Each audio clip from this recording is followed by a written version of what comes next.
Why does my brightness always do that? It's nice and bright until I start recording, then everything gets fucking dark. Dumbass camera. But, today's gonna be about some, real basic bushcraft stuff. Stuff that, I'm putting together that will be part of my bushcraft kit, so just gonna get everything laid out.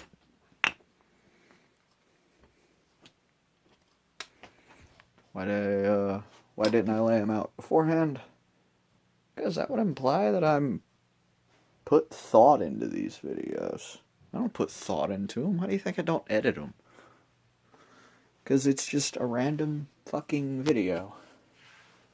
Where the fuck is my knife?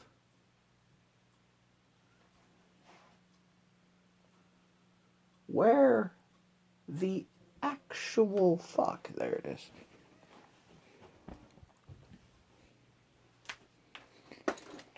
I'd like to find my big fixed blade knife, but I don't know where it is. Yay! Yay! Okay, so let's begin, shall we?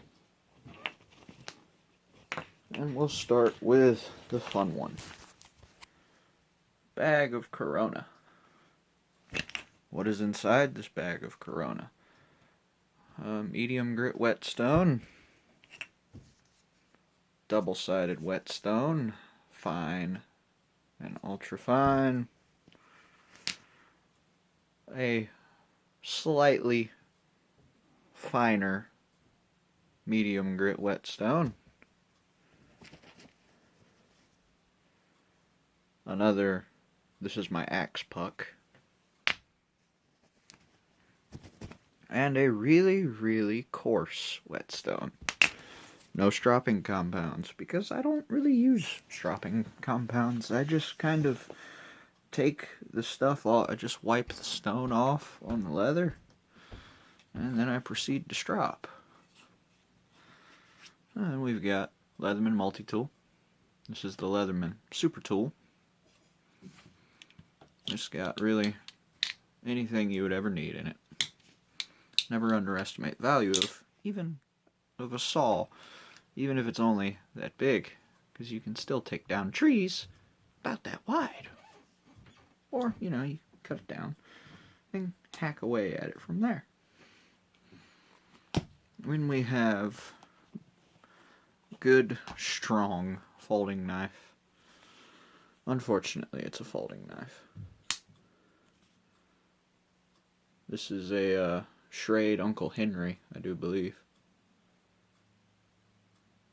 LR7 Schrade. Yeah, Uncle Henry. Sharpen it to shaving sharp. It's great, it's solid. Unfortunately, just like all folding knives, it does have a weak point in the blade. But so long as I am not batoning, this is a great knife. In a leather Camillus sheath. But, oh well, you can't have everything match up perfect. The Leatherman doesn't have a sheath, unfortunately. Then we've got a frog for my axe.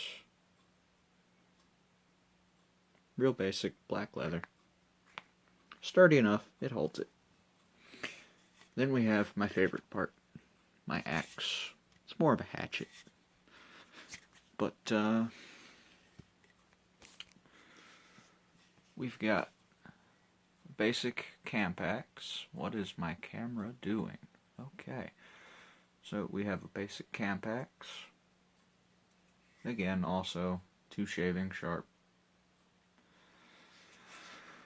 It is a military bootlace for this little handle wrap. Gives me some nice, decent strength cordage. Gives it a bit of protective padding. Gives me something to grip for if I have to choke up on it real high. It's about 13, 14 inches overall. The handle is giant redwood that I shaped by hand, shaped everything, including the bit, or the, what was this, the neck, I think. Shaped it all. The wedge was also this material. I would have liked it to be, like, not mahogany, fuck, walnut, since I have a block of walnut, but I didn't think about it. And it's just got a simple beeswax finish. It's very nice. It's comfortable. It's mildly waterproof. It's not too slick. And it has just enough grip. The handle is shaped such that I can grip it up here comfortably. I can grip it a little farther down there and all the way down here. So the whole handle is nice and comfortable. It's relatively straight with a few curves here and there, very slight. Very good grain angle. All the grains pretty much running straight up the length of it. And the head, I can't actually attest too much to the quality of the head. It was from a $5 hatchet. That was our yard hatchet that broke. My only complaint is that, as it is a hand-shaped handle, if I line up the handle straight on, you can see that the head is a little bit crooked, which is okay because I know it's slightly crooked, so I can compensate for it. But if I just hand it to someone else, they might not be able to do it. And I have minorly corrected it with the edge. This is an axe I'm going to be learning how to use properly, so I'm okay with learning how to use it to an even greater degree.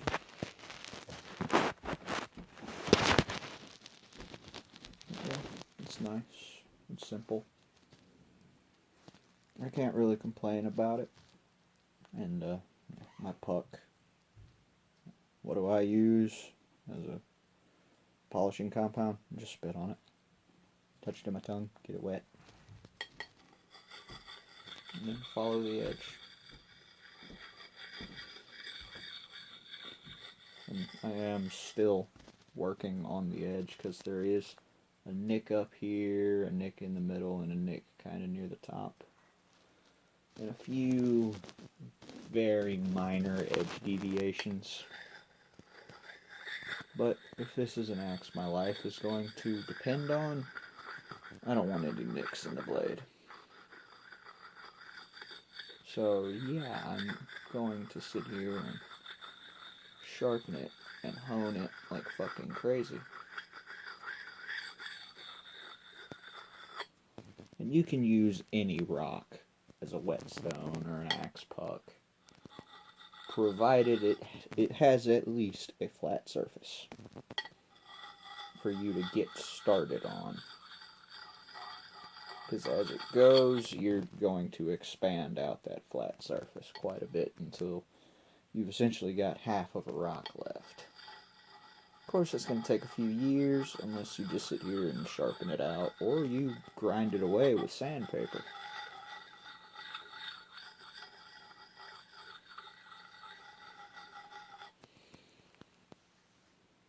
But yeah, I'm just kind of going ape shit on this little axe. And then, like I said, I've got a piece of leather for the strop. It's the back of this thing. And I would use the leather with the knife sheath, but I can't. So we're just going to wipe off one of the stones right in the middle of it. And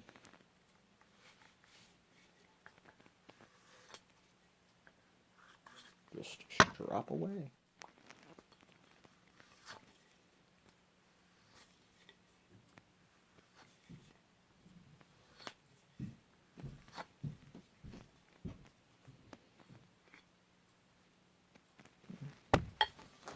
It cuts. It'll do what it's got to do. I don't have a lanyard hole in it, just because I'd rather not potentially put in a weak spot. So if I do a lanyard, I'll probably just do a small little wrap down here, or carve in some notches here and here so that I can wrap around it once or twice and get a lanyard.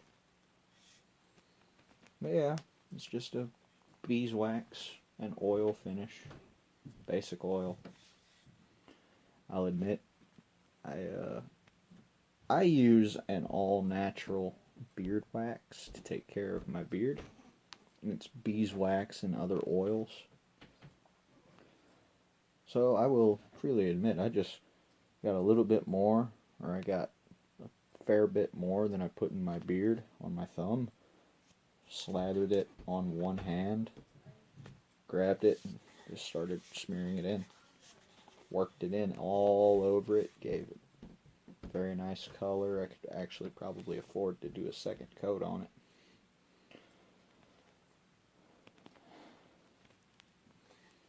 But I will probably end up giving this a leather collar instead of the wrap up here. And I may move the wrap downward. Just because, you know, I would rather it be. Well, if I did that, then I couldn't have it knotted the way I do. The way I have it knotted, the knot is very prominent on the side. Just a basic knot, and then I wrapped the two ends together so that they're nice and low profile, but that is still not something that I would want to be grabbing all the time. And I should take a file to the back of the axe head, smooth out some of these edges, but oh well. It will cut, and it will keep me alive. So far as like bushcraft bags and such, I'm not sure. I'm gonna take my time on things like bags, and I'm going to decide what kit is right for me, because I have the tools, and I'm a smoker, so I will have a lighter, so I don't really need a ferro rod. I have a medical kit. I have my tools. I may just put my tent in a bag with, you know, a little bit of some other stuff and see how that works. Because all of my stuff that I carry right now should fit in the bag. That's actually something that I'm going to check right now. Alright, my bushcraft bag does hold everything.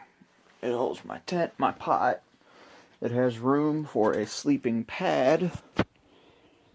And I might be able to fit in a thin blanket or space blanket. It holds my axe, my knife, my multi-tool, my water, my sharpening stones. Still has a full empty pocket for, you know, like trail foods, granola bars, bitumen, or not bitumen, pemmican, broke down trail foods, and other such things like it. So my bushcraft bag is good to go. And it is, oh, let's see how it feels on my shoulder.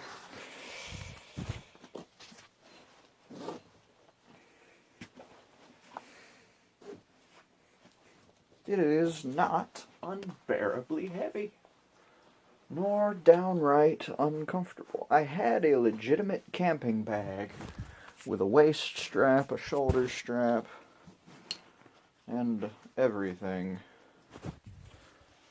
And then the strap of it broke off. I wore it every day at school, and the buckle for the strap broke off, actually. So yeah, my bushcraft bag works. I can dig it. Y'all may see yard camping videos as it starts to get warmer.